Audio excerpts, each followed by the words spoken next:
been long enough. I'm going to talk about another toy. And I don't know why I decided with this one, other than masochism.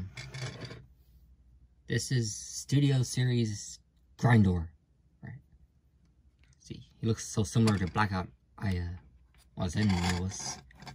get confused. Yeah, I'm sorry my camera work is terrible here, but if I've turned this sideways, I won't really be able to get much of any of this on camera. Just want to have you appreciate the enormity of this thing.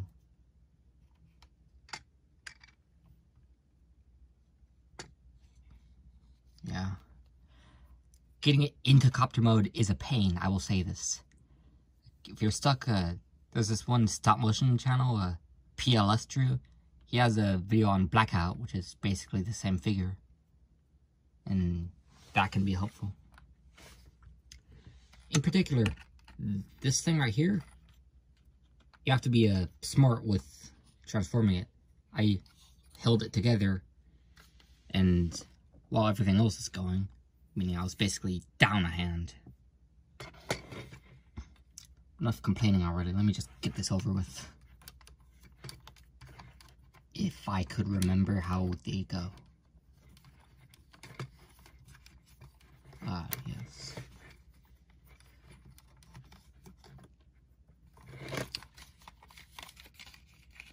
Might as well eject his little buddy here.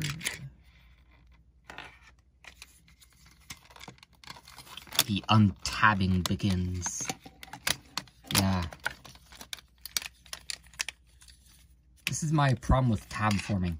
Necessary as it is for movie-style characters, does mean things have a tendency to not stay together very well. Your mileage may vary.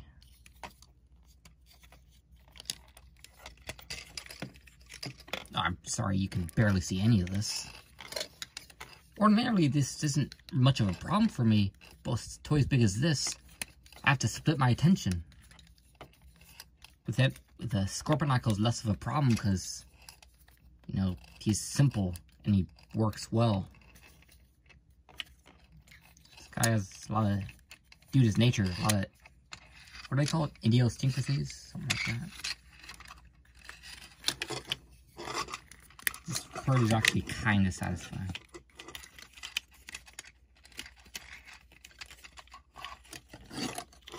If I could get it in frame.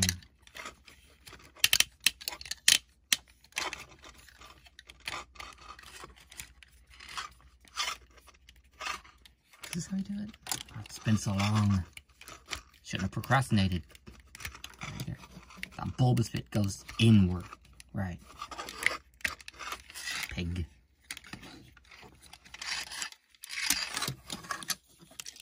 Or maybe have it on the ground, that'll help. I guess I'm not going to comment on something else.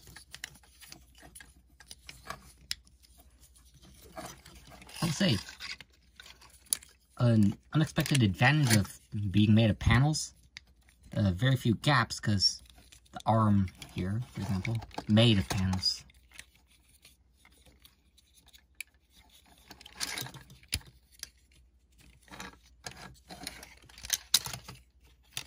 Yeah. I swear I'm trying. 4 minutes in, and I haven't even gotten out of the chopper.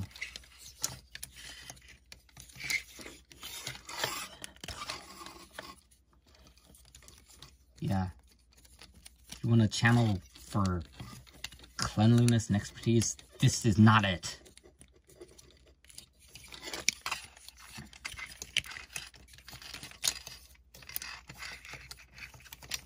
Alright. Oh, this. That.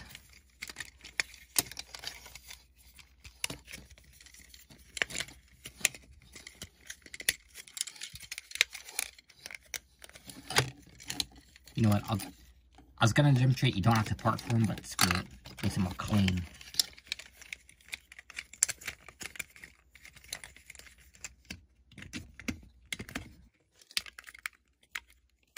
It doesn't, no, that doesn't fit in. Darn. Oh, yeah, you haven't seen it.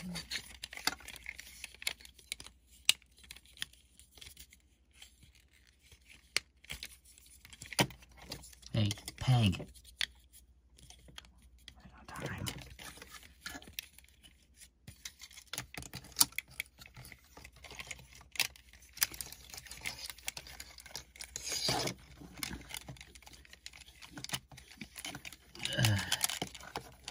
Yeah, on videos that are on the fun to make scale, this is gonna be the lowest.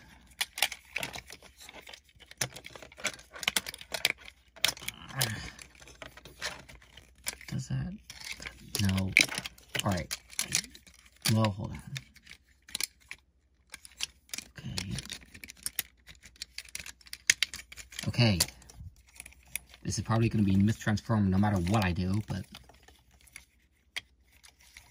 no. Hey, if he stands at the end, that's good enough. And stand he will, thanks to these, this uncommonly useful kibble. This, see, his feet aren't very good to being, well, curved. And there goes the wheel.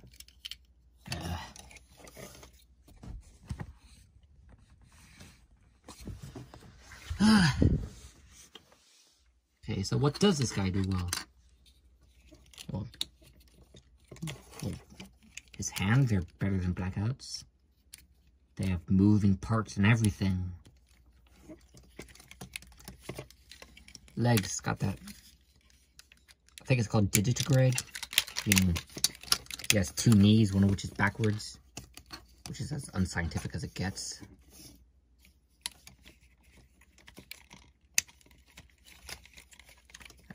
Fiddling. He has a nice face sculpt. Yeah. Posability, when he stays together, he has decent arms, obstructed as they may be by their own kibbly natures.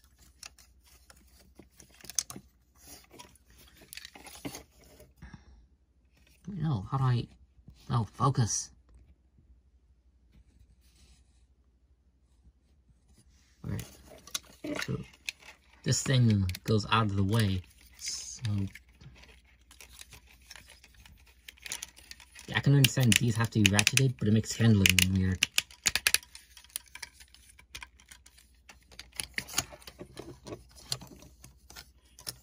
And his legs do twist if you try hard enough.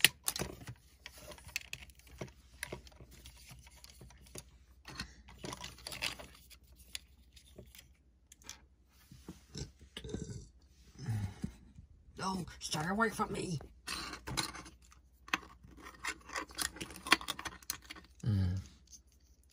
This can be a crude last-minute weapon, I guess. Let's see.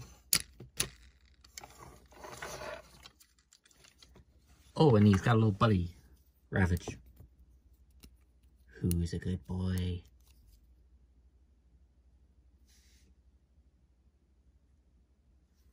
So he can hang out on the guy's arm. Actually, now that I think of it, I don't think they were in the movie together. Yeah, they were, but not in a scene. Maybe it's just so they can get Ravage out of the way, so they can say they've made one.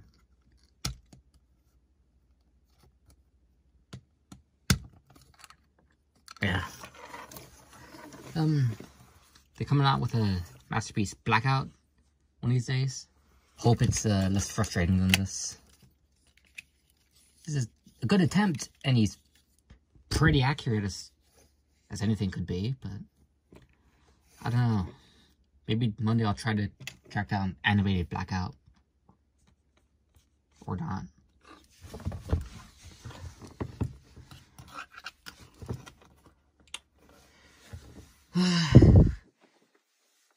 Maybe I'll review some Micromasters or anything simpler next time. I don't know.